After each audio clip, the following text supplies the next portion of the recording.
इस वाले प्रॉब्लम में जो पिछली क्लास किया था, कॉन्सेप्ट एकदम सिंपल है कि आप पहले मोमेंटम निकालिए, कॉमन स्पीड निकालिए, कॉमन स्पीड आए तो change in kinetic energy is equals to work done by spring force, ये निकाल लीजिए, आंसर आ जाएगा। अच्छा, अब ये एक और देखो, काफी टफ सवाल है, बट इसको जो मेथड मैं बता रहा हूं उसी मेथड से करेंगे। एचसी वर्मा में भी है and it is standard problem, सब जगह लिया जाता है एडवांस के लिए। ध्यान से देखना, 1 kg का ब्लॉक है, ये 2 kg का ब्लॉक है, और इस 2 kg वाले ब्लॉक पे फोर्स लगा 12 न्यूटन। ये इनिशियली नेचुरल लेंथ में, ये इनिशियली क्या है, नेचुरल लेंथ में। आपसे पूछा जाए find the max elongation, find the max elongation, आपसे क्या पूछा जाए, find the maximum elongation, find the max elongation in the spring. देखो यहां पे फोर्स लगा है, पहले वाले केस में क्या लगाया था बेटा, यहां पे तो अपन ने फोर्स लगा दिया, पहले वाले केस में क्या लगाया था, फोर्स लगाया था या कुछ वेलोसिटी दी थी, वेलोसिटी दी थी। अब इसको जो मेथड मैं बता रहा हूं उस मेथड से समझो।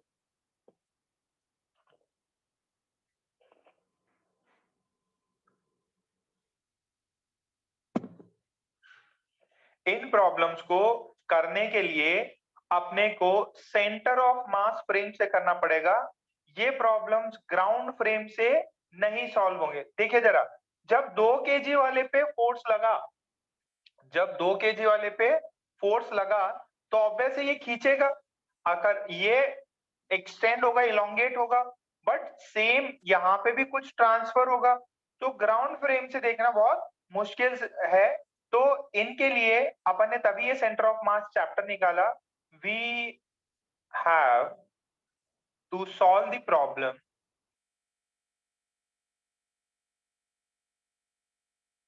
इन centre of mass frame.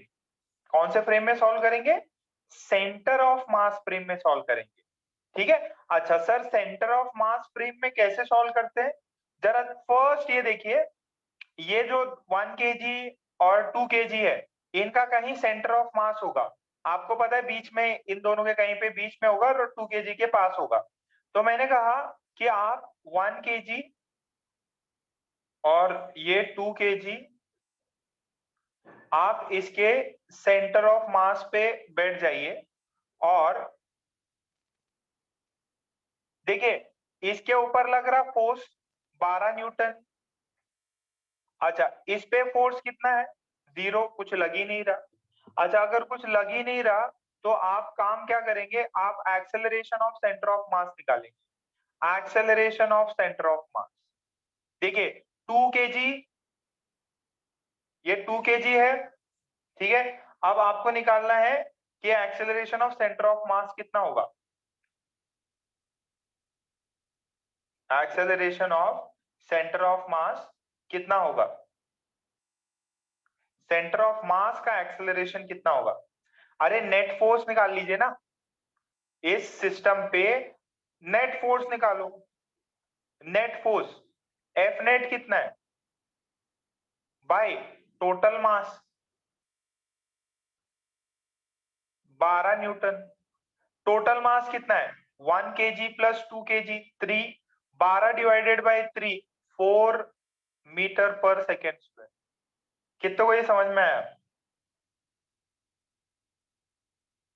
Centre of मास जो है वो 4 मीटर पर सेकेंड से मूव करेगा, 4 मीटर पर सेकेंड स्क्वायर से, सॉरी, एक्सेलरेट करेगा, ये सेंटर ऑफ मास है। अरे भूल गए क्या, एफ नेट जो होता है वो क्या होता है, mass of the system into acceleration of centre of मास, ठीक है। सिस्टम का मास m1 प्लस m2, 4 से डिवाइड मार दिया, acceleration of centre of mass आ गई।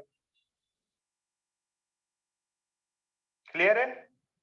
जरा यहां तक छापो, यहां तक छापो। ब्लैक बोर्ड होता तो मैं दोनों बोर्ड पे लिख देता। चलो यहां तक छापो अभी।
इसको सेंटर ऑफ मास फ्रेम से करना है।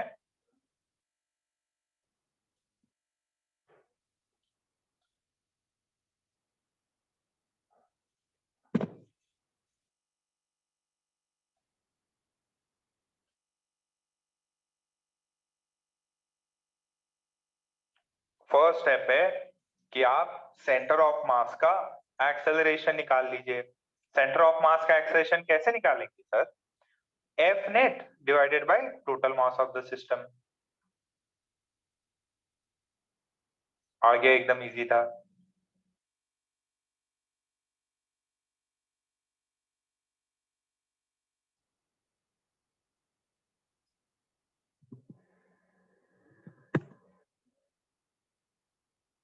कर लिया? मैं आगे बढ़ रहा हूं। अब नेक्स्ट स्टेप क्या बोलता है? Now sit on the center of mass and observe both the blocks, both the blocks। दोनों ब्लॉक्स को ऑब्जर्व करें। सेंटर ऑफ मास पे बैठे हुए हैं, ठीक है। अच्छा, इस तरफ कौन है? 2 kg। अब ये ऐसे, ये सेंटर ऑफ मास पे बैठे हुए हैं। एक दूसरा ब्लॉक है, ये 1 kg, इसको ऑब्जर्व किया। अच्छा ये बताओ, ये सेंटर ऑफ मास पे अपन बैठे हुए हैं, सेंटर ऑफ मास जिस फ्रेम से ऑब्जर्व कर रहे हैं, ये सेंटर ऑफ मास है, ये एक्सेलरेटेड फ्रेम है या नॉन एक्सेलरेटेड फ्रेम है? ये सेंटर ऑफ मास जो है वो एक्सेलरेशन है। अगर मैं सेंटर ऑफ मास पे बैठ के देखूं तो सेंटर ऑफ मास का जो फ्रेम है वो एक्सेलरेटेड है कि नॉन एक्सेलरेटेड? सर एक्सेलरेटेड है। क्यों? क्योंकि अभी थोड़ी देर पहले एक्सेलरेशन निकली। अच्छा, जब भी कहीं पे एक्सेलरेटेड फ्रेम होता है और किसी दूसरे ब्लॉक को ऑब्जर्व किया जाता है, तो मान लीजिए ये 2 kg है, इस पे 12 न्यूटन लग रहा है। जब ये सेंटर ऑफ मास पे बैठा हुआ बंदा देखेगा तो इस पे देखेगा कि सूडो फोर्स लग रहा है। क्या लग रहा है? Pseudo force. याद करो सूडो फोर्स। अच्छा, ये 2 kg पे सूडो फोर्स की वैल्यू कितनी होगी? इसका एक्सेलरेशन जो है दिस इज 4। ये सूडो फोर्स इधर पीछे की तरफ लगेगा। मास इंटू एक्सेलरेशन कितना? 2 इंटू 4 कितना? 8 न्यूटन। 2 kg पे पीछे 8 न्यूटन। अच्छा, इस पे कोई 1 kg पे कोई एक्सटर्नल फोर्स है क्या? नहीं सर। अच्छा नहीं है तो ये बॉडी पूरा आगे एक्सेलरेट कर रहा था सेंटर ऑफ मास, तो इस 1 kg पे सूडो फोर्स किधर लगेगा? 1 kg पे सूडो फोर्स किधर लगेगा और कितना लगेगा? एक मैंने बता दिया, अब आप बताइए। सूडो फोर्स इसको पीछे लगेगा, एफ सूडो फोर्स, इसका एफ सूडो फोर्स, लेट से दिस इज F1, ठीक है, या कुछ भी एक सूडो फोर्स है। अब सूडो फोर्स की वैल्यू कितनी हो गई? 1 मास 1 इंटू एक्सेलरेशन, तो दिस इज 1 इंटू 4, 4 न्यूटन पीछे की तरफ लग रहा। अच्छा, अब मेरा ये बोलना है इस पे नेट फोर्स निकालिए 1 kg पे। 1 kg पे नेट फोर्स एक सूडो फोर्स है, मैं बोल सकता हूँ क्या, सिर्फ 4 न्यूटन लग रहा है इस पे सिर्फ और सिर्फ 4 न्यूटन फोर्स लग रहा है। अच्छा, दूसरा मैं ये देखूंगा कि ये जो 2 kg है ना, 2 kg, इस पे 12 न्यूटन तो सॉरी सॉरी 12 न्यूटन तो उसके आगे की तरफ लग रहा है राइट साइड, और 8 न्यूटन उसके यहाँ पे लग रहा 12 न्यूटन, और यहाँ पे लग रहा 8 न्यूटन। तो इसका नेट फोर्स कितना हो गया? नेट फोर्स हो गया 12 - 8, तो ये कितना हो गया? 4 न्यूटन। कौन सी डायरेक्शन में? इसको बोल देते हैं F2, net force in x direction F2, वो है 4 न्यूटन राइट साइड। इस पे है F1 4 न्यूटन ये वाली साइड। अच्छा, अब मेरी बात समझो, मैं वर्क एनर्जी थ्योरम लगाना चाहता हूं, वर्क एनर्जी थ्योरम। अच्छा, वर्क एनर्जी थ्योरम लगाया तो जरा ध्यान से देखना, इस पे लगा फोर्स F1। अच्छा, ये फोर्स लगेगा तो इसका मान लीजिए डिस्प्लेसमेंट हुआ x1, इस ये वाले ब्लॉक का डिस्प्लेसमेंट हुआ x2। तो work done by all the forces is equals to change in kinetic energy. देखो, ध्यान से सुनना मेरी बात, ये जो ब्लॉक है इसका पहले रेस्ट पे था, जब मैक्सिमम इलोंगेशन होगा, जब मैक्सिमम इलोंगेशन होगा, तो मैं ये बोल सकता हूं कि जो भी वर्क किया गया है, जो भी वर्क किया गया है रिलेटिव में देखो, तो जो भी वर्क किया जाएगा, work done bye F1 plus work done bye F2 would be would be stored in the form of spring potential energy of the spring. जो भी वर्क किया गया है, ये तो एक्सटर्नल फोर्सेस हो गए, ये एक्सटर्नल फोर्सेस, और ये work done by conservative forces. अब ये चेंज इन काइनेटिक एनर्जी। अब मैं ये बोल रहा हूँ कि सेंटर ऑफ मास के रिस्पेक्ट में वो मैक्सिमम इलोंगेशन है। याद करो, एक पिछले में ये प्रॉब्लम में किया था, तो अपन ने एक कॉमन वेलोसिटी निकाली थी। कॉमन वेलोसिटी मतलब दोनों सेम पॉइंट से जा रहे हैं, सेम वेलोसिटी से। तो इसमें ये पार्ट 0, तो इसका माइनस डेल्टा यू लिख दे। अगर ये माइनस डेल्टा यू है, तो work done by this plus work done by this is equals to minus delta U, this is half K, ठीक है, हाफ के। टोटल जो इलोंगेशन है उसका मानना है अपने को x का स्क्वायर। इसने वर्क कितना किया? इसने किया F1 x1, इसने कितना किया? F2 x2। टोटल कितना हुआ? हाफ के एक्स स्क्वायर। ठीक, तो F1 की वैल्यू मेरे को पता है, F2 की वैल्यू पता है। इसने F1 ने x1 डिस्प्लेसमेंट लेके आया, तो 4 इंटू x1। ये भी कितना है? ये इस तरफ लगा, इसने भी पॉजिटिव वर्क किया है, 4 into x2। This is total elongation कितना हुआ? टोटल इलोंगेशन नेचुरल लेंथ से x हो गया, ठीक है। और यहाँ पे ये जो x की वैल्यू है वही है, टोटल इलोंगेशन कितना हुआ उसके अंदर? x1 plus x2। देखो, यहां से स्प्रिंग एक्सटेंड हुई x1, यहां से स्प्रिंग एक्सटेंड हुई x2, टोटल इलोंगेशन कितना है? x1 plus x2। छाप लो इसको, x1 x2 की, x1 plus x2 is x only, x की वैल्यू आ जाएगी आप।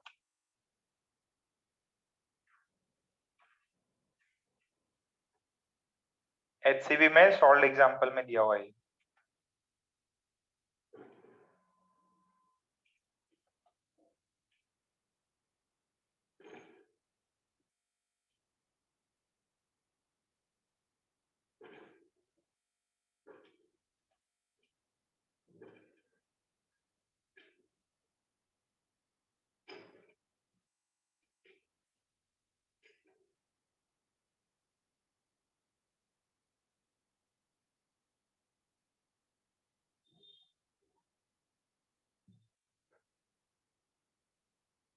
एडवांस के लिए सिर्फ।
छाप लिया, निकालो आंसर।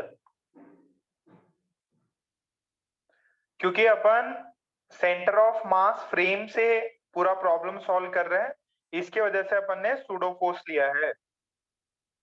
ये एडवांस के लिए प्रॉब्लम एचसीवी में सॉल्व एग्जांपल नंबर 19 है।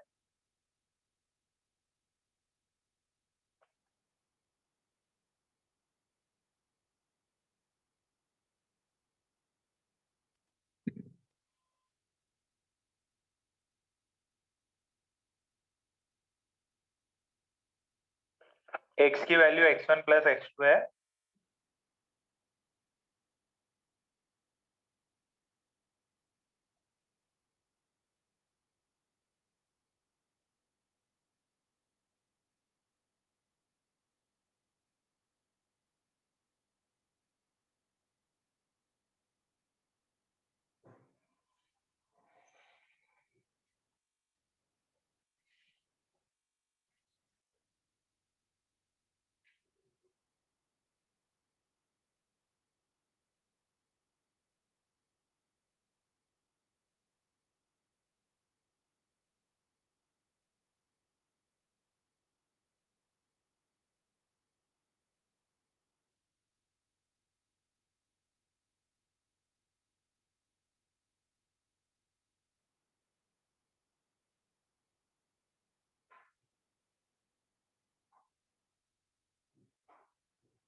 ओके, चलो मैं 2-3 वापस चीजें समझाता।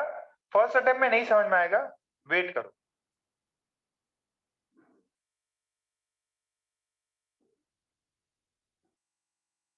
यहां तक प्रॉब्लम तो सॉल्व कर लेते हैं ना पहले।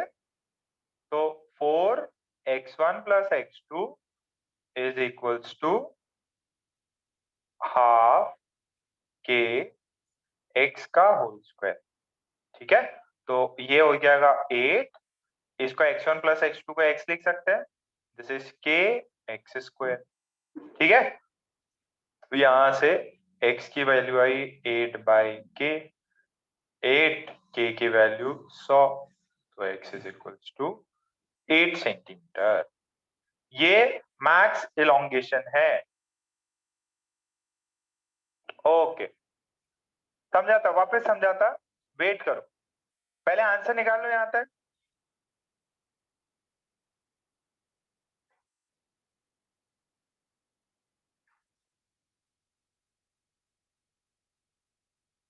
ध्यान सुनो, आपके डाउट्स क्लियर कर रहा हूं।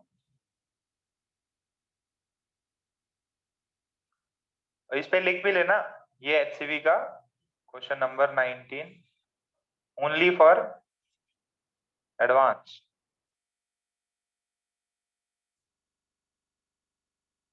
ठीक, तो जरा वापस देखते हैं। आपने सबने छाप तो लिया होगा, वापस देखो ऐसे प्रॉब्लम्स को अपन कैसे सॉल्व करते हैं। आपके पास में दो ब्लॉक दिए जाएंगे, बीच में स्प्रिंग से अटैच होंगे, एक 1 kg और एक 2 kg, और किसी भी एक ब्लॉक पे अपन ने फोर्स लगा दिया। मान लीजिए फोर्स यहाँ पे लगाया 2 kg पे और इस पर लगाया 12 न्यूटन। तो ऐसे प्रॉब्लम जो है ये कॉम्प्लिकेटेड प्रॉब्लम्स हैं, इनको ग्राउंड फ्रेम से सॉल्व नहीं किया जा सकता तो हम centre of mass frame use करते हैं। कौन सा? Centre of mass. तो first centre of mass frame से सॉल्व करने के लिए मुझे चाहिए सेंटर ऑफ मास का एक्सेलरेशन। बहुत सिंपल है, एफ एक्सटर्नल टोटल मास से मैंने सेंटर ऑफ मास का एक्सेलरेशन निकाल लिया।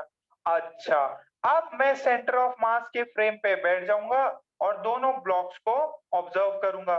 तो मैं सेंटर ऑफ मास फ्रेम से दोनों ब्लॉक को ऑब्जर्व किया। सेंटर ऑफ मास क्या देखेगा, देखना जरा। अगर आप सेंटर ऑफ मास के फ्रेम पे बैठोगे तो ये फ्रेम क्या देखेगा? ये फ्रेम देखेगा, ये बंदा देखेगा कि, देखना जरा, जिसके भी डाउट्स हैं क्लियर हो जाएंगे। ये देखेगा कि एक समय पे t इज इक्वल टू 0 पे दोनों रेस्ट है। अच्छा ये बताओ, इस मैन का वेलोसिटी, ये है ना सेंटर ऑफ मास पे ही बैठा हुआ है, मैं एक मूविंग ट्रेन में बैठा हुआ हूं, तो मूविंग ट्रेन मेरे को किस पे नजर आएगी? रेस्ट पे कि चलती हुई नजर आएगी? जैसे आप है ना गाड़ी में चल रहे हो और ये बंदा गाड़ी में बैठा हुआ है, तो उसको गाड़ी किस पे नजर आएगी? रेस्ट पे नजर आएगी। तो ये बंदा इस पे जैसे सेंटर ऑफ मास पे बैठ गया तो उसके लिए पूरी धरती पूरी दुनिया कौन हो गया? सेंटर ऑफ मास हो गया। अब वो क्या देखेगा कि मेरा सेंटर ऑफ मास किस पे है? रेस्ट पे है। Velocity of man, velocity of centre of mass with respect to man is 0, acceleration of centre of mass with respect to man is 0। ये बोलेगा मेरी दुनिया रेस्ट पे है, मैं ही अर्थ हूं, बाकी सब कुछ घूम रहा है मेरे अराउंड। तो ये देखेगा कि 1 kg वाला ब्लॉक इधर है, 2 kg वाला ब्लॉक, 2 kg वाला इधर ना, हाँ, 2 kg वाला ब्लॉक इधर मूव कर रहा है। दोनों दोनों क्या करेंगे? दोनों ही मूव करते हुए नजर आएंगे। t इज इक्वल टू 0 पे फोर्स लगना स्टार्ट हुआ, t इज इक्वल टू 0 पे फोर्स लगना स्टार्ट हुआ और ये ब्लॉक मूव करेंगे। अच्छा, जब तक ये कब तक मूव करेंगे? जब तक ये रुक नहीं जाते। तो ये एक सिचुएशन थी। अब ऐसी सिचुएशन आई, ये जो है ये बंदा मूव कर गया x2, ये बंदा मूव कर गया x1। अब अगर स्पीड होती, बेटा वर्ड समझना, अगर 1 kg के पास में अगर कुछ एक्स्ट्रा वेलोसिटी होती तो क्या ये x1 से आगे जाता? हाँ। अगर 2 kg वाले ब्लॉक के पास में कुछ और स्पीड होती तो क्या करता? ये और आगे जाता, यानी x2 फाइनल नहीं होता। मैंने कहा x2 is the maximum elongation by this block, x1 is the maximum distance traveled by this block। यानी कि अब क्या हुआ? ये यहाँ पे रेस्ट पे आ गया, ये भी कहाँ पे आ गया? रेस्ट पे आ गया। बात समझ में आ रही क्या? ये t इज इक्वल टू 0 पे इनका मोशन 0 था, t इज इक्वल टू 0 पे फोर्स लगना स्टार्ट हुआ, एक्सेलरेशन आया, वेलोसिटी आया। कब तक चलेगा ये सब? तब तक चलेगा जब तक इसकी स्पीड 0 नहीं हो जाती। जैसे ही स्पीड 0 हुई, अब ये मैक्सिमम इलोंगेशन आ गया। मैक्स इलोंगेशन स्प्रिंग में कितना हुआ? मैक्स इलोंगेशन स्प्रिंग में कितना हुआ?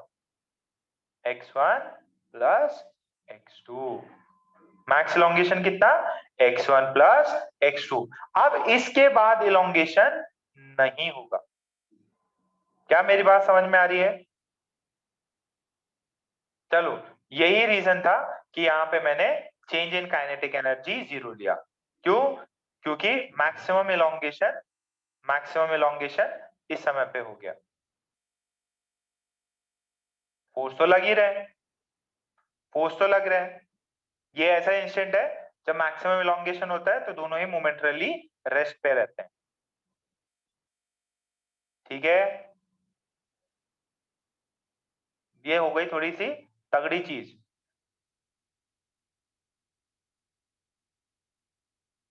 अब ये रेस्ट पे आ गया, तो इसने जितना भी, इस फोर्स F1 ने जितना भी वर्क किया वो किस में स्टोर हो गया? स्प्रिंग के पोटेंशियल एनर्जी में। इसने F2 में जितना भी वर्क किया वो कहां पे स्प्रिंग स्टोर हो गया? स्प्रिंग में स्टोर हो गया। तो इसने जितना भी वर्क किया वो सारा पोटेंशियल एनर्जी में स्टोर हो गया। समझ में आया क्या? ओके, चलो एक और करो।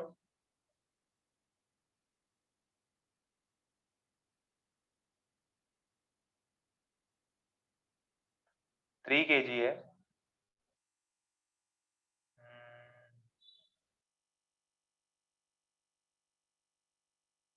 7 kg है, इस पे फोर्स लग रहा है कितना लगा दे, 30 न्यूटन, इसका के है 100।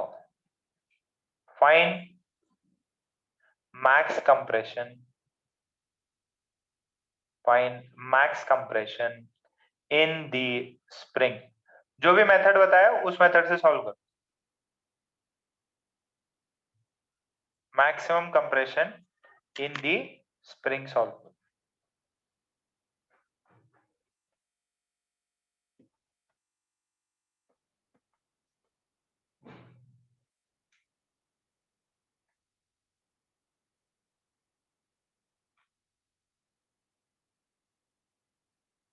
स्प्रिंग में मैक्सिमम कंप्रेशन कितना हुआ ये सॉल्व करना है।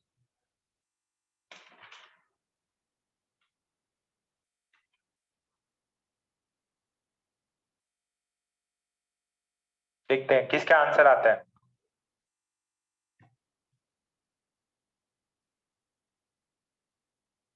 सर हाँ बेटा, सर स्प्रिंग तो इलोंगेट करेगी ना? हाँ इलोंगेट कर, अच्छा सॉरी, इलोंगेशन इलोंगेशन इलोंगेशन है, ये गलती से लिख दिया मैंने। फाइंड दी मैक्सिमम इलोंगेशन बेटा, इलोंगेशन रहेगा, elongation elongation.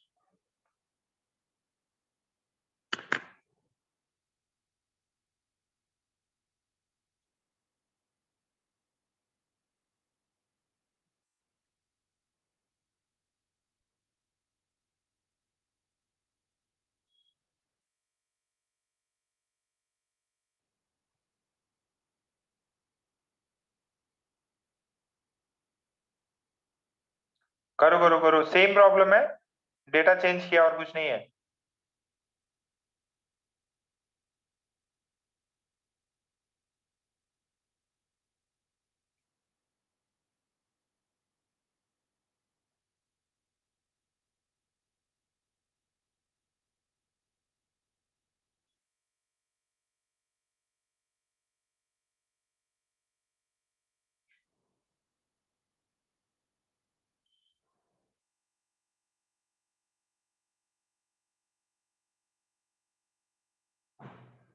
Very good, Kabir का आया, साची का आया।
पहले ए कॉमन निकालो, acceleration of centre of mass, F net by m1 plus m2 कितना आएगा, 30 बाई 3 प्लस 7, ये आ गया 3।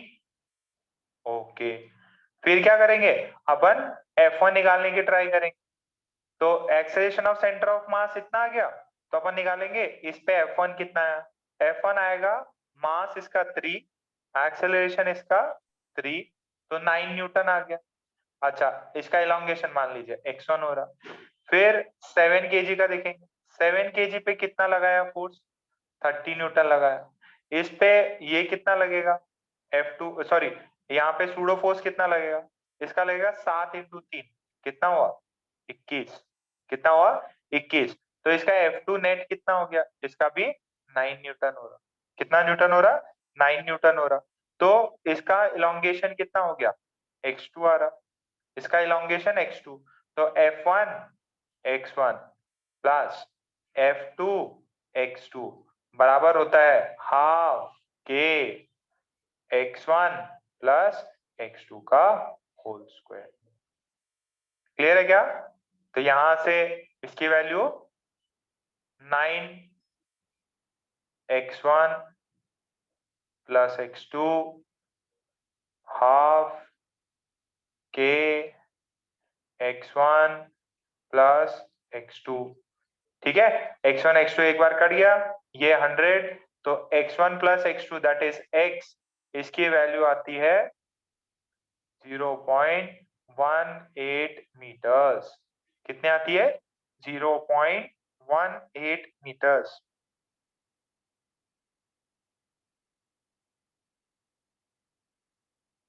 इलोंगेशन सेम नहीं है भाई,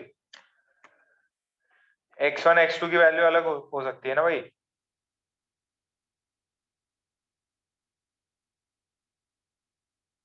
x1 plus x2 total elongation कितना है वो पूछा जाता।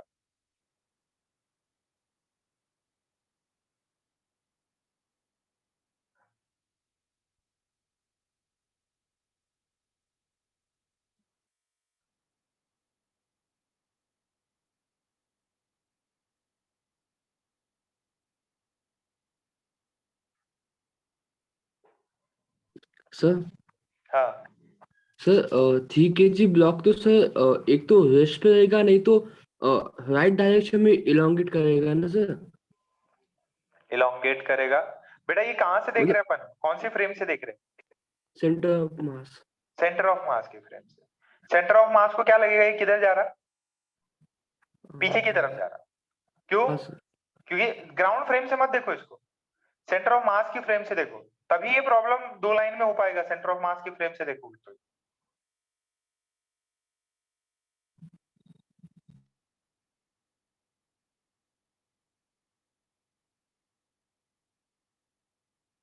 ओके, एक से है ना।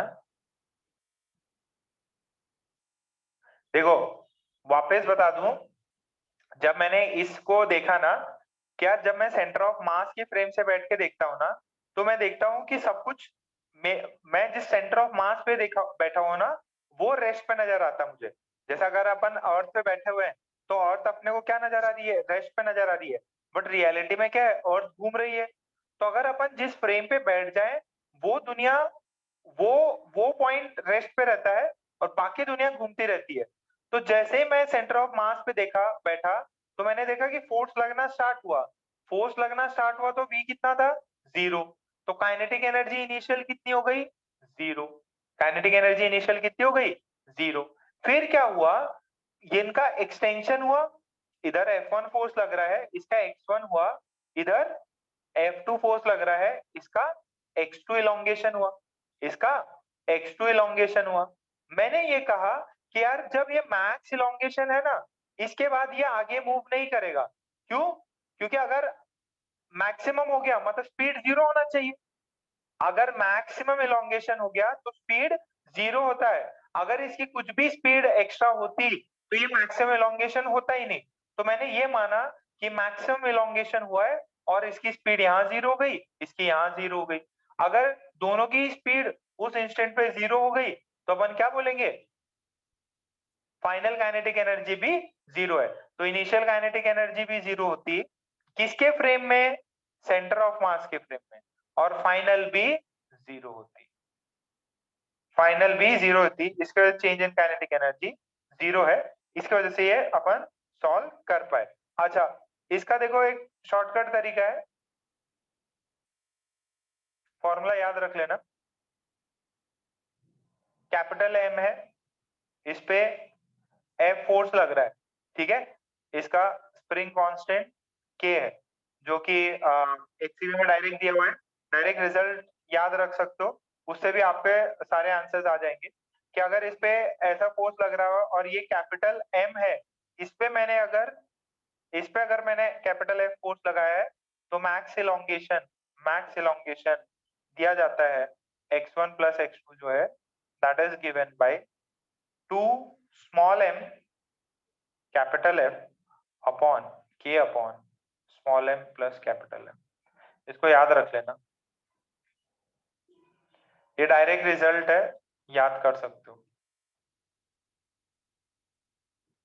कैपिटल M जो है इस पे मैंने फोर्स लगाया, तो ये 2 times small m into F upon K into small m plus capital M। चलो ठीक है, ये नहीं बेटा, कंप्रेशन वाला नहीं,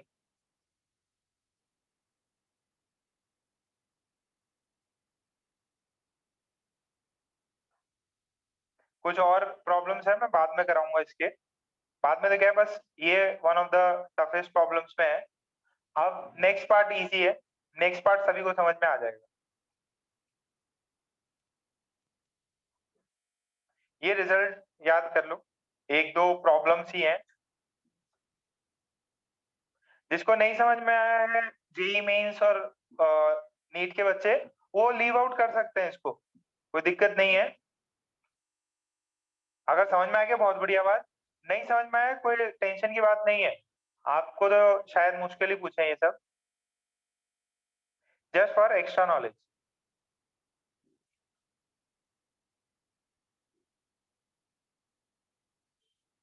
ओके, नेक्स्ट हेडिंग डाल लो, नेक्स्ट हेडिंग डालो, अब समझ में आएगा, अब इजी पार्ट है, अब समझ में आ जाएगा। नेक्स्ट हेडिंग डालो, ये डायरेक्ट रिजल्ट है, इसको याद रख सकते हो।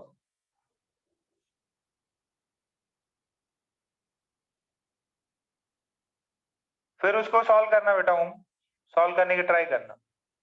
इम्पल्स हेडिंग डालिए, इम्पल्स हेडिंग डालिए, इम्पल्स। बहुत ही सिंपल पार्ट है इम्पल्स। अच्छा, इम्पल्स आपने बहुत महसूस भी किया है, इसको फिजिक्स में कैसे डिफाइन करते हैं वो चीज भी देखेंगे। इम्पल्स का लाइव एग्जांपल है, लाइव एग्जांपल क्या, अगर आपने क्रिकेट देखा हो, क्रिकेट में देखा हो, जैसे मान लो बॉलर ने बॉल डाली, ठीक है, अब ये बॉल जो है, ये बॉल आएगी, बहुत स्पीड में होती है, ठीक है, और वहीं पे अगर सहवाग हो, सचिन हो या कोई और बंदा हो, वो क्या करता है, वो उसको बैट से हिट करेगा, बैट से हिट करेगा।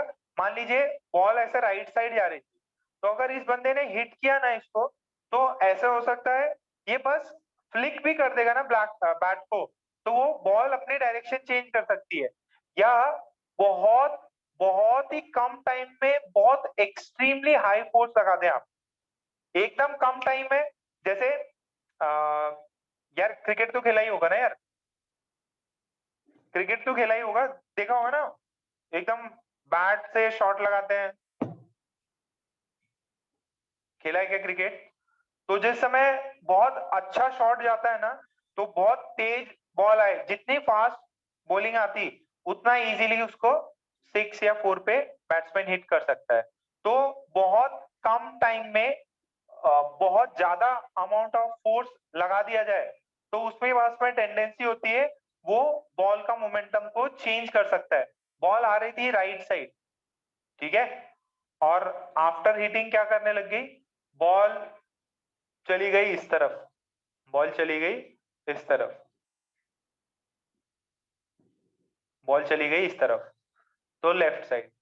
तो बहुत ही, ऐसे तो नहीं होता ना कि बैट्समैन जो है बैट को लेके, पूरा बैट और बॉल को लेके एकदम दौड़ेगा लेफ्ट तरफ, फोर्स लगाते दौड़ेगा, ऐसा नहीं होता ना। वो कुछ कुछ फ्रैक्शन ऑफ सेकेंड्स के लिए फोर्स लगाता है, बहुत तगड़ा वाला फोर्स लगाता है, ताकि उसका मोमेंटम चेंज हो जाता है। अरे रोहित शर्मा को देखा ना, रोहित शर्मा को क्या बोलते हैं, हिटर बोलते हैं, क्या बोलते हैं उसको, तो वो बहुत ज्यादा जोर लगाता है, पूरी एकदम ताकत लगा देगा कि स्टेडियम से बाहर ही फेंक दो। बट ऐसा थोड़ी होता कि वो खुद खुद बैट को लेके हेलीकॉप्टर पे जाके उसको स्टेडियम के बाहर पहुंचाता, ऐसा नहीं होता ना। तो इस समय क्या होता है, when very large amount of force acts for very small duration of time, then the force has a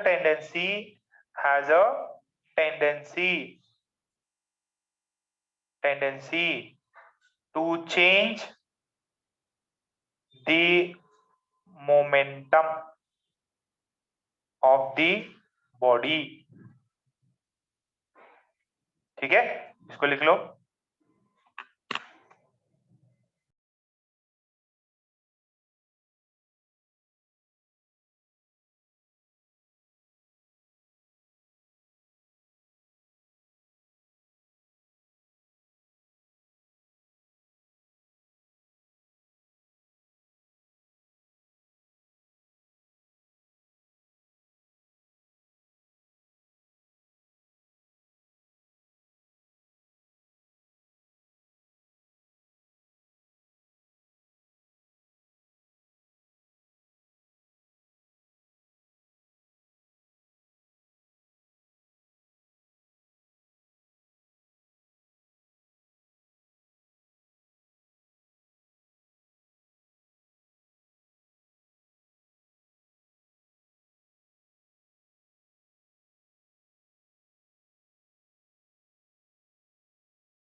okay, ये चीज क्लियर हुई. ओके, अब इम्पल्स को अपन ने कैसे डिसाइड किया. देखो, ये क्या प्रोवाइड करता, ये जो बैट्समैन है, हिटमैन है, ये क्या करता, इसका इम्पल्स प्रोवाइड करता. What is impulse? Impulse is a large amount of force in a very short duration. What is impulse? Large amount of force in a very small duration. तो impulse को physics में कैसे define किया है? J से. कैसे define किया है? J से. इम्पल्स किसे डिसाइड किया है? J impulse. और इसको बेटर टर्म में J को लिखते हैं अपन इंटीग्रेशन F dt. क्या लिखते हैं? Integration F dt. ये क्या हो गया? Area under, what is F? Area under force and time graph. This is impulse. या मैं बोल दूं इम्पल्स क्या करता? इम्पल्स मोमेंटम में चेंज लाता. तो J is also equals to change in momentum. J is also equals to change in momentum. बेटा ये सबको समझ में आएगा? इजी है. J is delta P. J is delta P. Change in momentum. यानी इसका मतलब F dt is equals to dP. ये चीज समझ में आ रही क्या? J को इम्पल्स बोलते हैं और इम्पल्स की वैल्यू होती है इंटीग्रेशन F dt.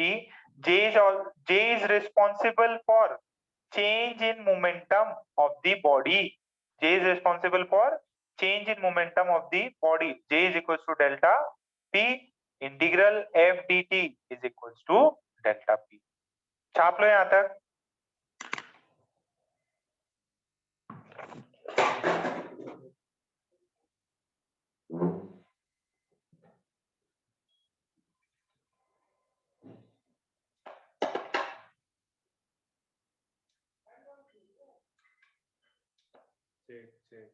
आवाज आ रही है?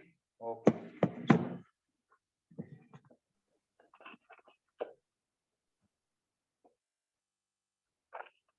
माइक गिर गया था। आवाज तो आ रही है ना? ठीक ठीक। देखो एक नई क्वांटिटी अपन ने फिजिकल क्वांटिटी पढ़ी, इम्पल्स।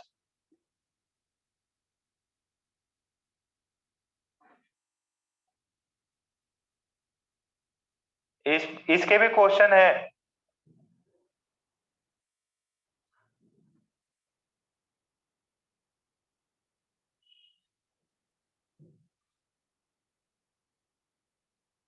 इसके भी क्वेश्चन आपके आएंगे अभी, जो अभी संडे टेस्ट है ना, इसके भी क्वेश्चन है।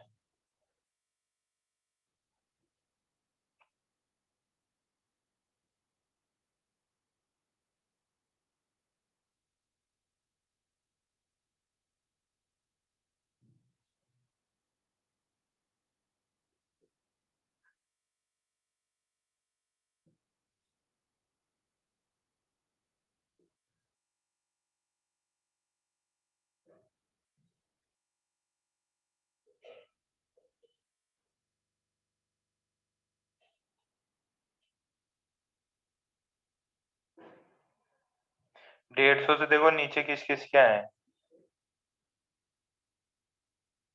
मल्हार, निकुंज, मृदुल, ध्रुवी, समृद्धि, प्रेम, चैतन्य। पूरब के भी 136 है। शाबाश पूरब, शाबाश। ऋषि, कार्तिक, कृष्णा, राधा। इतने कम नंबर? सार्थक के भी बहुत कम है, 107। हर्ष, क्या बात है हर्ष, इस बार तो टॉप कर गए पीछे से एकदम।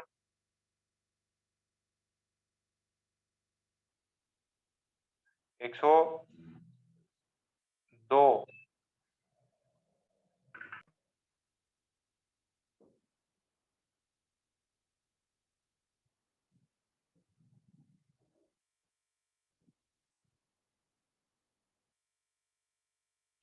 चलो टेक्निकल एरर है तो कोई दिक्कत नहीं।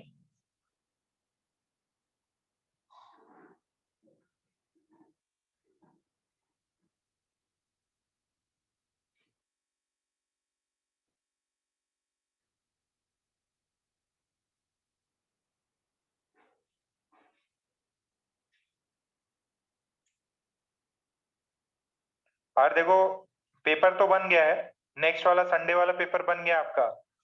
काइनेमेटिक्स, सॉरी काइनेमेटिक्स सब कुछ आएगा, इवन सेंटर ऑफ मास भी आएगा। कुछ रोक वोक लगी है तो अपन नहीं कंडक्ट कर पाएंगे, नहीं फिजिकल नहीं कंडक्ट कर पाएंगे अभी, फिर ऑनलाइन ही रहेगा। जैसे ही खुल जाएगा, केमिस्ट्री मैथ्स अगर ऑफलाइन हो गया तो ऑफलाइन, और फिर एक आपका मेजर टेस्ट कौन सी तारीख को है जिसमें सब कुछ पूछेंगे अपन, फिजिक्स केमिस्ट्री मैथ्स? कौन सी तारीख को बोल रहे थे मैंने? 28। तो एकदम मन लगा के पढ़ाई करो। 28 ये जो भी है, नहीं तो मेरी इच्छा थी कि एक ही साथ में ले लूं, बट वही एक ही साथ में आके पढ़ाई नहीं होती। 45 क्वेश्चंस रहेंगे,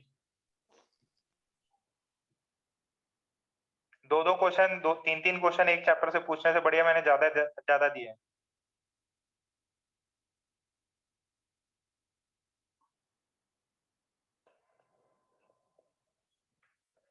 ऐप भी मैं दूसरे वाले बंदे से एक दूसरा ऐप बनवा रहा, ये वाला ऐप भले इतने बढ़िया सर्विस दे नहीं रहे, दूसरा ऐप बनाते, टेंशन मत लो तुम लोग, दूसरा अलग से एक और। तो बाद में जो स्कोर आया उसका स्क्रीनशॉट भेजो ना भाई। ओके, तो चलो अच्छे दिन आ गए अपने भी। तो इम्पल्स लिख लीजिए इसके बारे में इंपॉर्टेंट पॉइंट्स नोट करके, ध्यान से सुना। Impulse is a vector quantity, impulse is a vector quantity. Impulse के ऊपर सवाल है ये पेपर में, इसका यूनिट निकालो, इसका डायमेंशन निकालो। यूनिट मतलब ऐसे केजी, मीटर, सेकेंड, ऐसा जो चीज होती है ना, वो निकालो।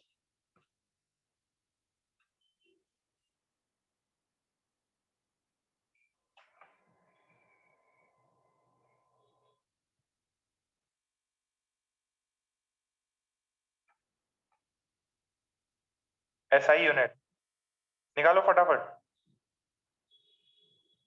यूनिट डायमेंशन निकालो और रट जाओ डायमेंशन से सबको। इसकी डायरेक्शन होती वेक्टर है तो direction is along along change in momentum.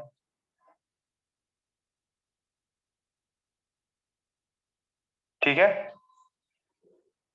Magnitude is equal to area under FT graph.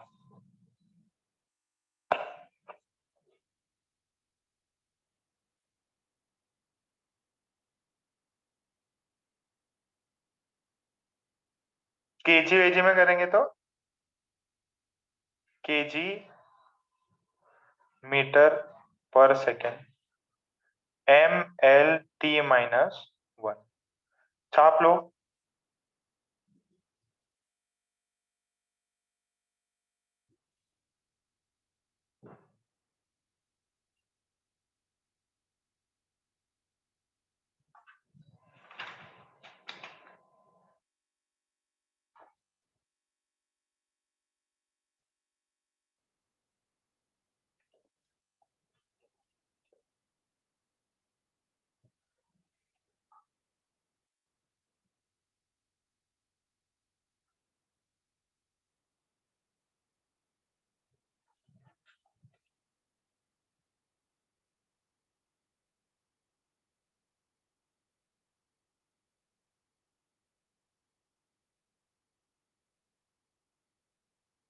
हो गया, तो इस पे अभी सवाल करते हैं।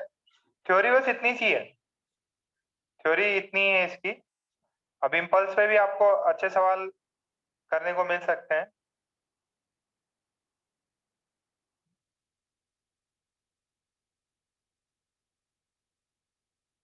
अभी और ज्यादा होमवर्क मिलेगा, जम के होमवर्क करो।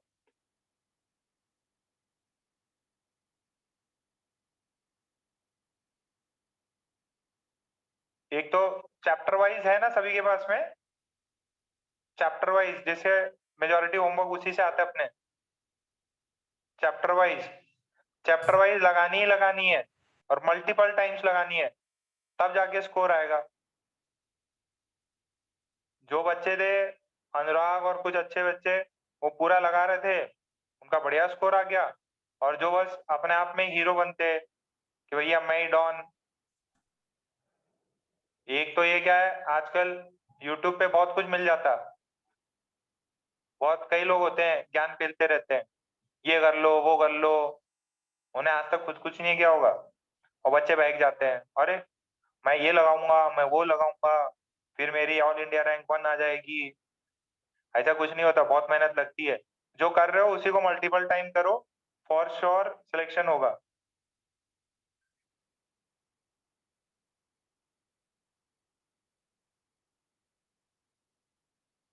यूट्यूब पे बहुत कम लोग होंगे जो काम के लोग होंगे, बाकी लोग तो बस एक्टर एक्ट्रेसेस हैं, मस्त एक्टिंग करते। कई बार मैं देख लेता, बच्चे ही सही नहीं करते थे। देखो सर पेपर एनालिसिस ऐसा हुआ है, मेरा पेपर बहुत हार्ड है, क्या पता एनटी वापस करा सकता है, ये करा सकता है। मतलब सब बेवकूफ बना रहे तुम लोगों को। चलो देखो, आपको ऐसा एक डायग्राम दिया गया है,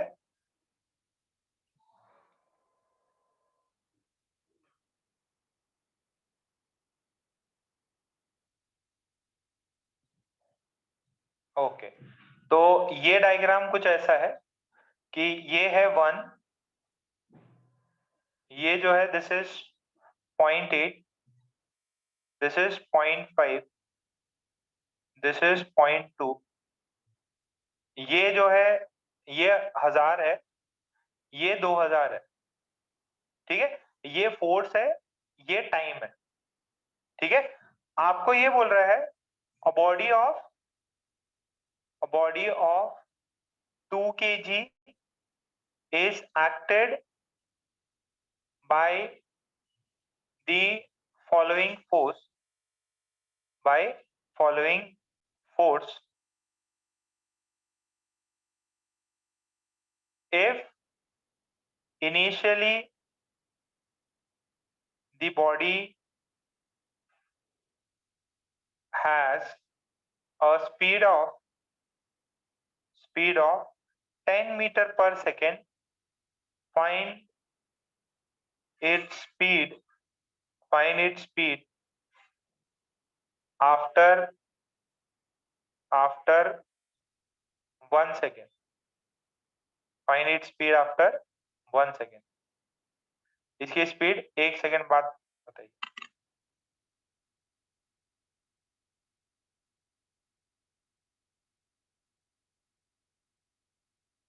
ये देखो फोर्स वर्सेस टाइम का ग्राफ है, इसका एरिया क्या देगा, एरिया अंडर, याद है क्या इंटीग्रेशन, इंटीग्रेशन क्या होता है बेटा, area under curve, area under F T curve, तो एफ टी कर्व मेरे को क्या देगा, इम्पल्स देगा, और इम्पल्स क्या होता है, change in momentum, P final minus P initial.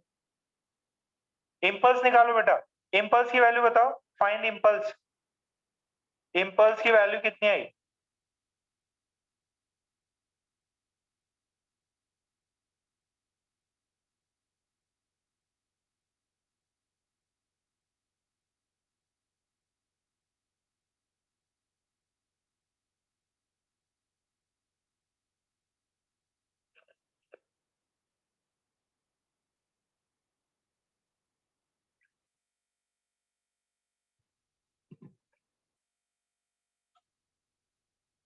Impulse बताओ, एरिया अंडर कर्व निकालो ना,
हो गया,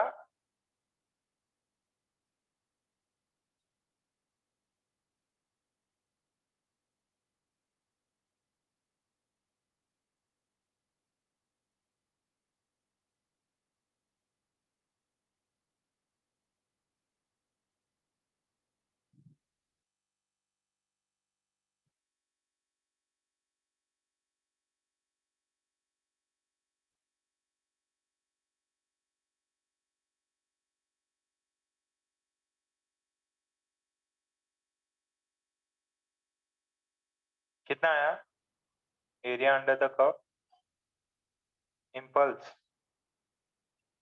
एरिया निकालो, पहले इसका निकलेगा फिर इसका निकालो, एरिया अंडर द कर्व निकालो भाई, एरिया तो आता ही होगा, ये ट्रायंगल, ये कुछ रेक्टेंगल, ये ट्रेपेजियम, पूरा ट्रेपेजियम लेके कर लो, हो जाएगा।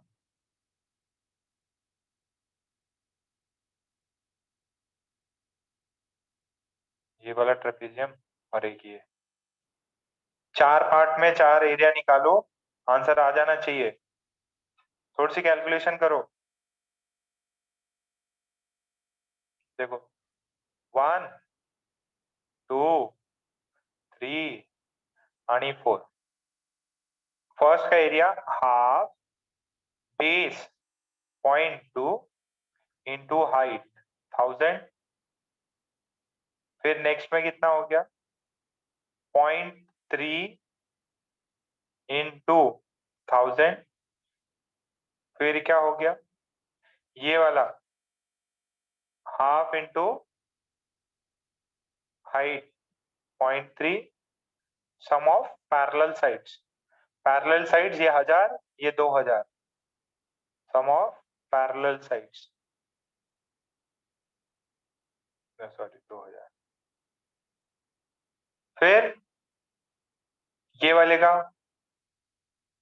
0.2 इंटू 2000।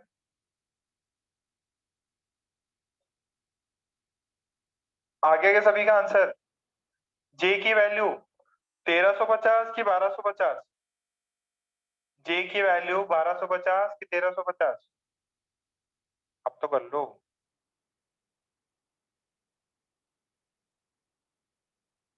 इसमें भी देखो पूरब का 1350 आ रहा, मल्हार का 1350 आ रहा,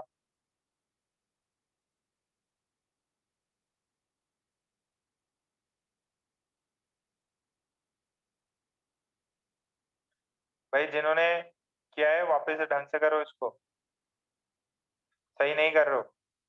1250 है, जो 1350 या कुछ भी एक्स्ट्रा नंबर ला रहे हैं ध्यान से करो, 1250 है ये। अच्छा 1250 मेजोरिटी जनता ने यही किया है। 1250 आ गया इम्पल्स। अच्छा इम्पल्स किसके बराबर होता है, चेंज इन मोमेंटम के। तो impulse is equals to P final minus P initial. 1250 P final कितना होगा, mass into velocity final minus mass into velocity initial. तो मास कितना है, मास तो 2 है, तो 2 into V final minus 2, initial कितना था, इनिशियल था 10, इनिशियल था 10। तो देखिए कितना हो गया ये 50 plus 20 is equals to 2 VF। तो VF is equals to 1270 by 2, 635 metre पर सेकेंड। आएगा बेटा समझ में, बहुत लार्ज अमाउंट ऑफ फोर्स लगा, तो ऐसे वी फाइनल आपको निकालने दे सकता है, या इनिशियल कुछ दे सकता है, फाइनल पूछा पहले से दिया हो। तो ये फॉर्मूला याद रखेंगे, जे इज चेंज इन मोमेंटम। देखो ना यार, याद है change in rate of change of momentum क्या होता है, rate of change of momentum force होता है। अब एफ इंटू डेल्टा टी क्या हो जाएगा, डेल्टा पी हो जाएगा। What is F delta T, force और टाइम, फोर्स और टाइम, इंपल्स देगा ये क्या देगा, इंपल्स देगा।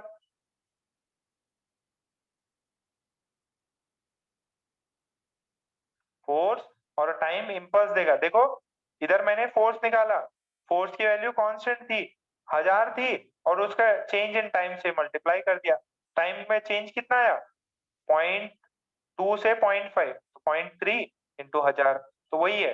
अगर कांस्टेंट फोर्स है इंटू कितने समय के लिए लगा is equals to change in moment. I hope इतना समझ में आया यार, ये सेक्शन तो इजी है, खुश हो जाओ।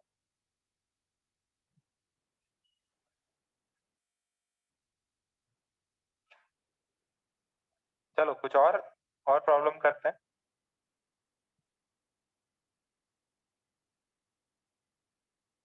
अच्छा कित्तों के पास में घर पे टेनिस बॉल पड़ी हुई है, मेरे पास में तो है।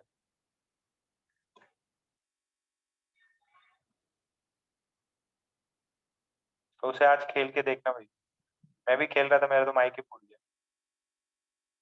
स्क्रीन भी है, लैपटॉप भी है।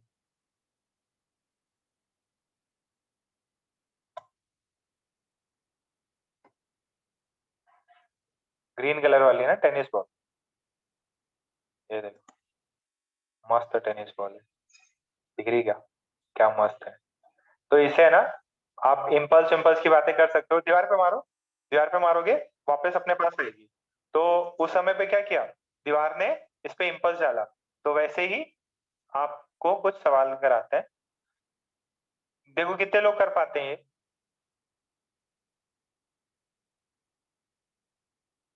सवाल के भाई ग्लास वास ब्रेक हो सकता है। ठीक है, अब देखे नहीं कि बॉल तो देखी होगी यार, इमेजिन कर लो 1 kg का ब्लॉक है, सॉरी 1 kg का बॉल है, थोड़ा ज्यादा भारी हो गया, और इसको मैंने ड्रॉप किया है 50 मीटर से। कितने से? 50 मीटर से। पिंग पोंग बॉल जैसा है, इसको 50 मीटर से ड्रॉप किया, ये ड्रॉप किया। इफ द बॉल आफ्टर, ये ग्राउंड है, after after hitting the ground, hitting the ground, after hitting the ground, rises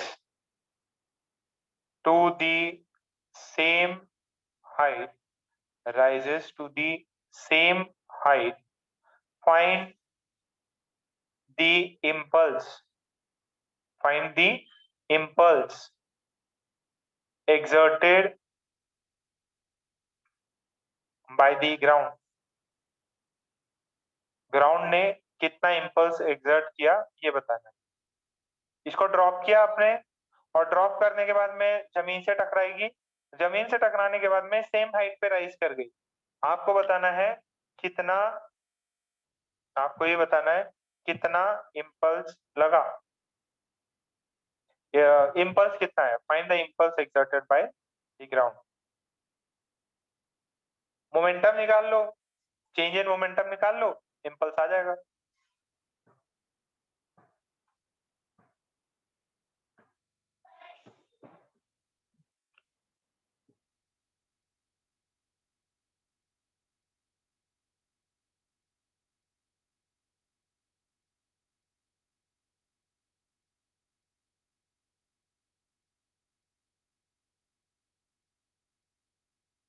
ये यहाँ पे स्ट्राइक करी तभी इनिशियल निकालो।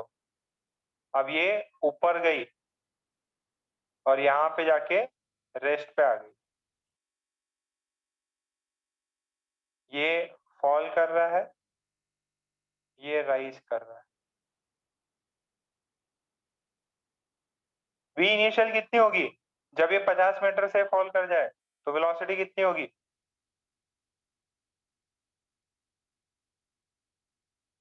What is V initial? √2GH। तो इसकी वैल्यू कितनी होगी? 2 × 10 इंटू, अच्छा कुछ गड़बड़ दे दी क्या? दिस इज 10√10 मीटर पर सेकेंड। अच्छा, वी आई इनिशियल किसकी डायरेक्शन में है? नीचे की तरफ, डाउनवर्ड है। अच्छा, वी फाइनल भी कितना होगा? We final,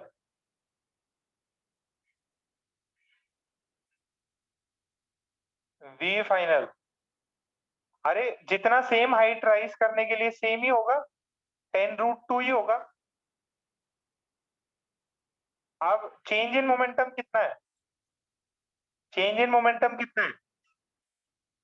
change in momentum is impulse, तो ये कितना होगा?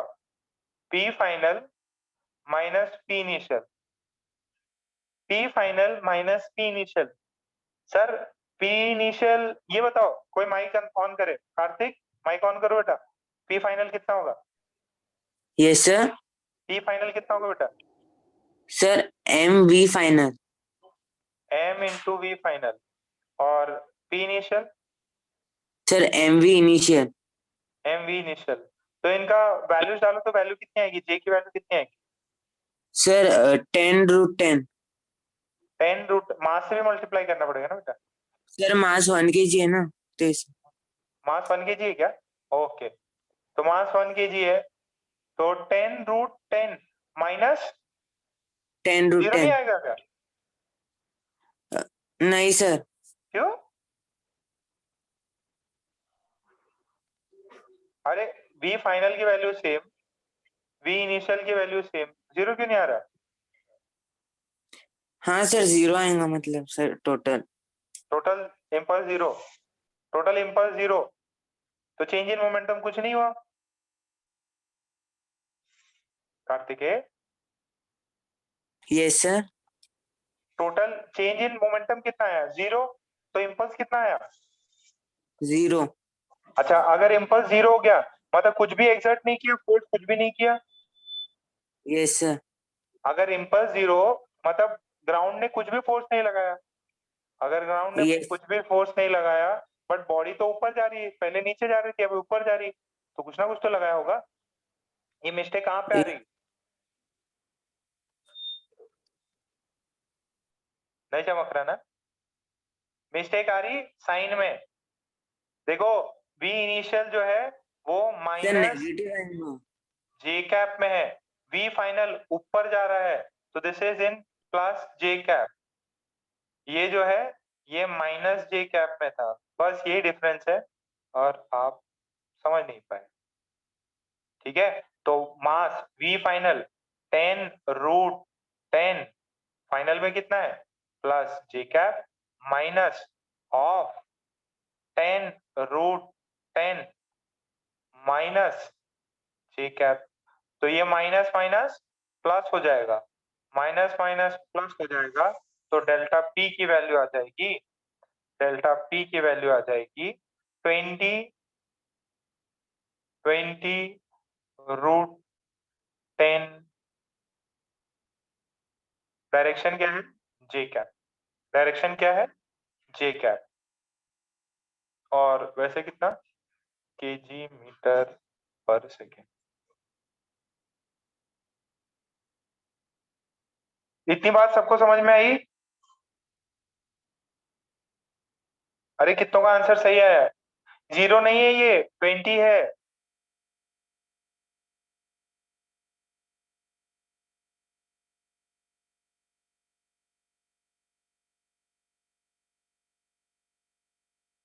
करेक्ट आया ना?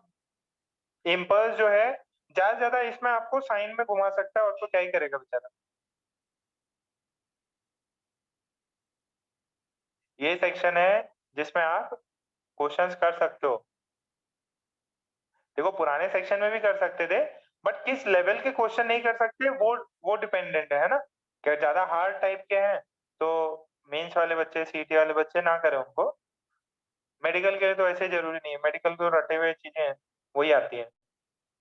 एडवांस वाले भी पहले तो देखो मेंस पे ही फोकस है, मेंस होगा तो सही होगा। ओके, आई होप सबको समझ में आ गया। विदुषी, रिद्धि, मिताली, शर्वरी, श्रावणी, वेद, विनीत, यश,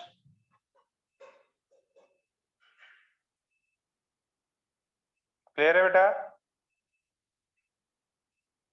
अमोघ, आदित्य, नमन, डीपी। चलो जरा एक और सवाल करो, सिंपल सा सवाल है।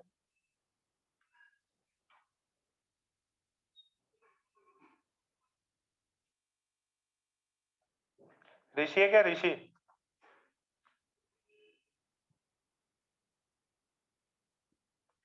मान लो आयुष। ओके, मान लो आयुष जो है ना आगे बड़ा होके मुंबई चला गया, और मुंबई जाके एक्टिंग करने लग गया। ये कॉलेज भी कर रहा है और एक्टिंग भी कर रहा है, और उसको एक हीरो का रोल मिल गया एक फिल्म में, है ना आयुष? और आयुष फिर एक्शन हीरो बन गया, एकदम डोले शोले सब बन गए उसके, और वो एक फाइटिंग सीन चल रहा है, ठीक। और फाइटिंग सीन में उसके बाद एक मशीन गन है, ये छोटी गन बना दी, एकदम मशीन गन है, ठीक है, रैम्बो टाइप। तो वो जो है बुलेट फायर कर रहा है, ठीक है, और ऐसे फायर कर रहा है कि एक ही सेकंड में है ना 4 बुलेट फायर कर रहा है। कितनी? 4 बुलेट फायर कर रहा है।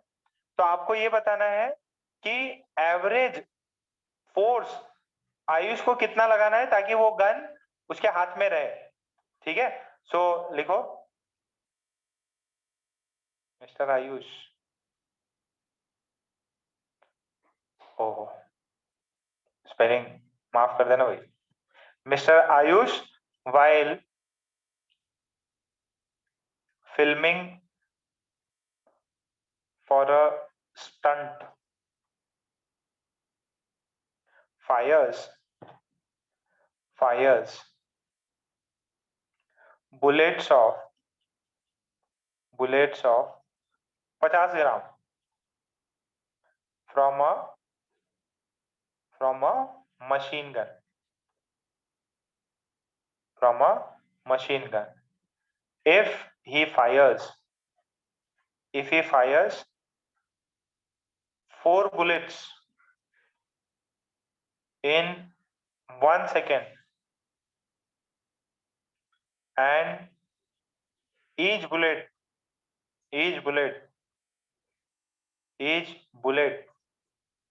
has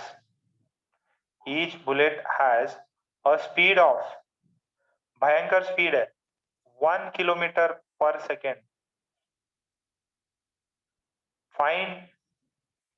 find the average force that Ayush exerts on the machine gun during this period.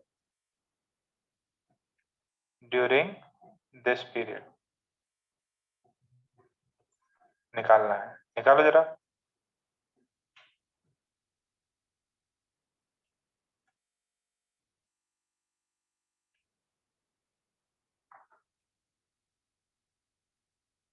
अच्छा सुनो, ऐसा करते हैं, ये बहुत कम हो गया, कुछ ज्यादा करेंगे। चलो 4 बुलेट में निकालते।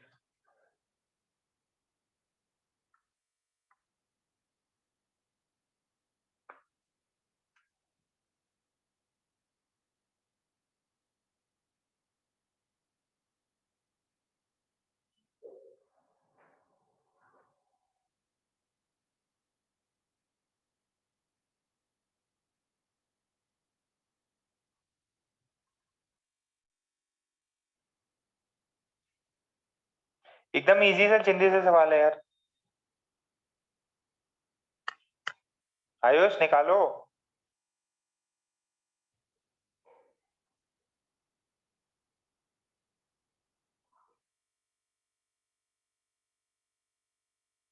जो आयुष, अगर आईआईटी में पहुंच गए ना तो एक्टिंग करने का भी मौका मिलता है। आईआईटी में एक ड्रामा एक्टिंग क्लब रहता, तो लोग फिल्में बनाते। ऑडिशन दो, कुछ ना कुछ शॉर्ट फिल्म तो बना ही ली।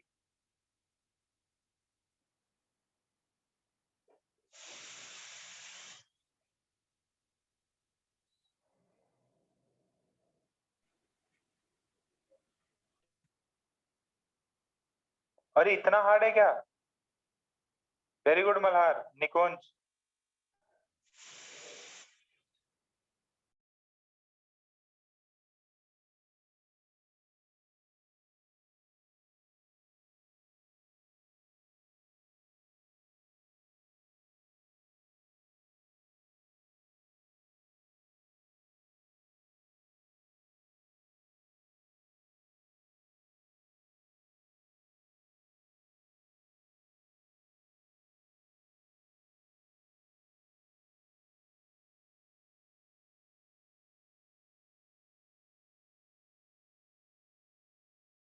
अरे आओ निकालो निकालो भाई। क्या कार्तिक, इतना कम फोर्स लगा के वो मशीन गन को रोकेगा क्या? खिलौना है क्या मशीन गन? हम नीचे बैठ के एकदम धड़ाधड़ फायरिंग होती रहती है उसमें। ये तो मैं बना नहीं पाया, सिर्फ रिवॉल्वर बनाई है मैंने। ये देखो यार, पहले निकालो momentum, momentum of each bullet. एक बुलेट का मोमेंटम कितना होगा? Mass into velocity. मास कितना है? 50 ग्राम, 0.05 kg, इनटू स्पीड कितनी है? 1 किलोमीटर, दैट इज 1000 मीटर पर सेकेंड। तो ये कितना हुआ? 50 kg मीटर पर सेकेंड एक बुलेट का मोमेंटम हुआ। ठीक है, अच्छा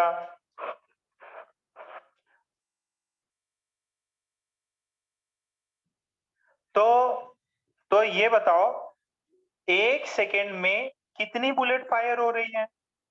एक सेकेंड में, एक सेकेंड में कितनी बुलेट फायर हो रही है?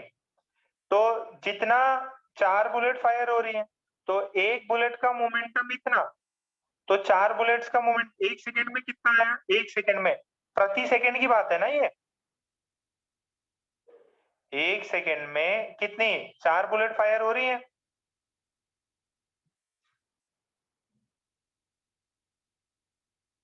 देखो, the gun has been imparted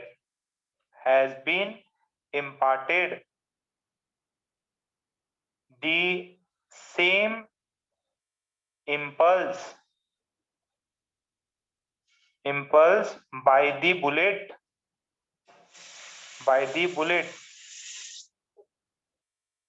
जितना ये बुलेट को गया लगा मोमेंटम, उतना ही मशीन गन पे। तो अब इतना ही मोमेंटम इस पे, इन 1 second, the momentum of the change in momentum of gun is equals to 4 into 50, that is 200 Newton. मतलब इतना न्यूटन फोर्स उस बुलेट पे भी लगेगा। न्यूटन, इतना न्यूटन फोर्स प्रति सेकेंड उस, इन 1 second the change in momentum is this much, इतना फोर्स उस बुलेट पे एक सेकेंड में लगेगा। Force on gun, machine gun. तो इतना आयुष को फोर्स लगाना पड़ेगा ताकि वो मशीन गन उसके हाथ में रहे। समझ में आ रहा है ना? लॉजिक सही है ना? एक बुलेट का मोमेंटम, हाँ कर सकते। एक बुलेट का मोमेंटम, एक सेकंड में 4 बुलेट का मोमेंटम, उतना ही मोमेंटम गन पे रहेगा, उतना ही गन पे रहेगा एक सेकंड में, क्योंकि मैंने टाइम डिफाइन कर दिया है। देखो, sorry, F delta T is equal to change in momentum, और यहाँ डेल्टा टी 1 सेकेंड है, तो जो फोर्स होगा वही तो डेल्टा एफ पी होगा, तो 200 न्यूटन। ठीक है, एकदम सिंपल है। आई होप सिंपल है। ऐसे प्रॉब्लम्स बहुत बार आ चुके हैं, सीईटी वीटी में बहुत पूछते हैं लोग। पहला प्रॉब्लम भी चमक गया, मशीन गन वाला भी चमक गया। एक लास्ट ले लो, लास्ट, फिर लेक्चर आज का खत्म करते हैं। क्या बोला है? अ spear of mass 10 kg is moving with a velocity of 4 I cap j cap when it hits a wall and rebounds with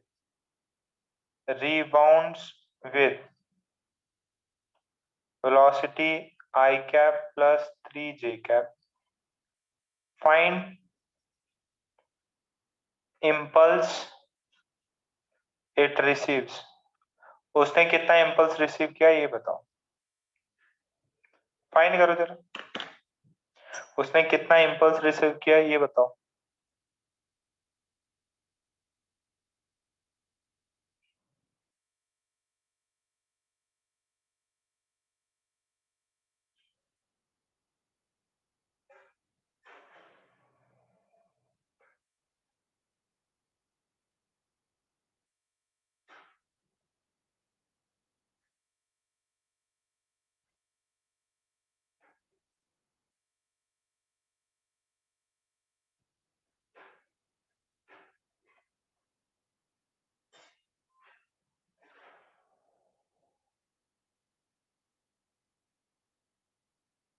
निकालो भाई.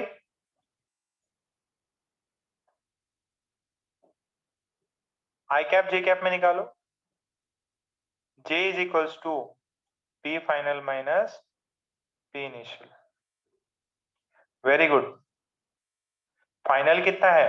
मास into I cap plus 3j cap. Initial कितना था? Mass into 4i cap minus j cap. तो ये कितना हो जाएगा? m into minus 3i cap plus 4j cap. कितना हो ये? 10 माइनस 3. इतना आया क्या? बस ठीक है, खुश रहो. इतने सवाल तो कर ही सकते हैं सर.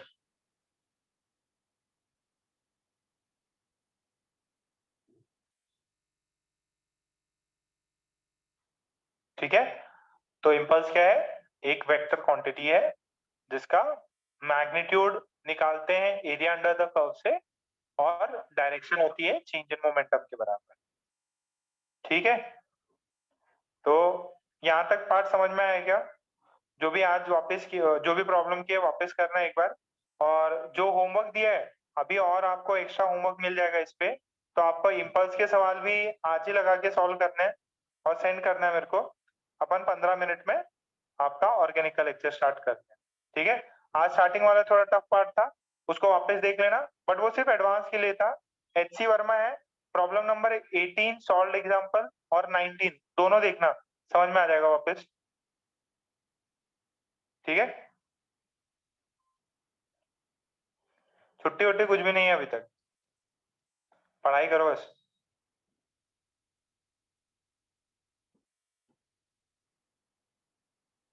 हाँ श्रेया. सर वो मैंने आपको डाउट भेजा था आपने मंडे को जो सिखाया, तो उसमें जो केस 2 था वो बिफोर जंप, तो वो समझा नहीं. Before jump.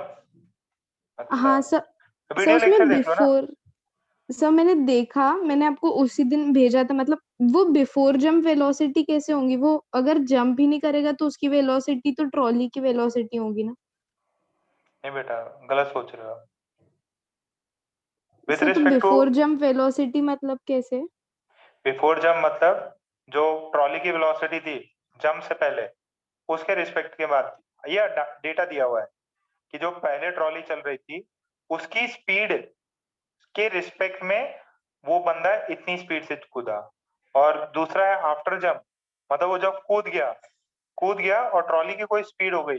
अब जो नई ट्रॉली की स्पीड आई है उस रिस्पेक्ट में ये पूछा है. तो वो सिर्फ डेटा है, मतलब इसके रिस्पेक्ट में पूछा हुआ है. दो रिस्पेक्ट में दिया हुआ है. ऐसा कुछ नहीं है कि भाई निकाल नहीं सकते, निकाल सकते बेटा. पहले मेरे को स्पीड पता है इतने से जा रहा, फिर बोला कि वो सब कुछ डेटा के ऊपर है किसके रिस्पेक्ट में आपसे क्वेश्चन कौन सा पूछवाना चाहता है. मेन तो लीनियर कंजर्वेशन ही लगेगा. वापस देखना जो मैंने समझाया उस पॉइंट में वो डेटा है. पहले वाला भी बोल सकता, पहले वाला है तो आपको जो माइनस करना है पहले वाले के रिस्पेक्ट में माइनस करना. तो वापस देखो, इतना मुश्किल नहीं है वो. हाँ sir, thank you. Sir hello. हाँ बेटा. सर वो अपन ने मशीन गन वाला किया था ना अभी. क्या क्या? हाँ मशीन गन। तो सर उसमें मैंने डायरेक्ट एक्सेलरेशन निकाल लिया और F is equal to ma से फोर्स निकाल लिया, वो चलेगा क्या? क्या क्या लिया बेटा? वेलोसिटी लिया, E is equal to u plus at था ना, v is equal to u plus at। हाँ, उससे मैंने एक्सेलरेशन निकाल लिया। उससे एक्सेलेरेशन निकाल लिया।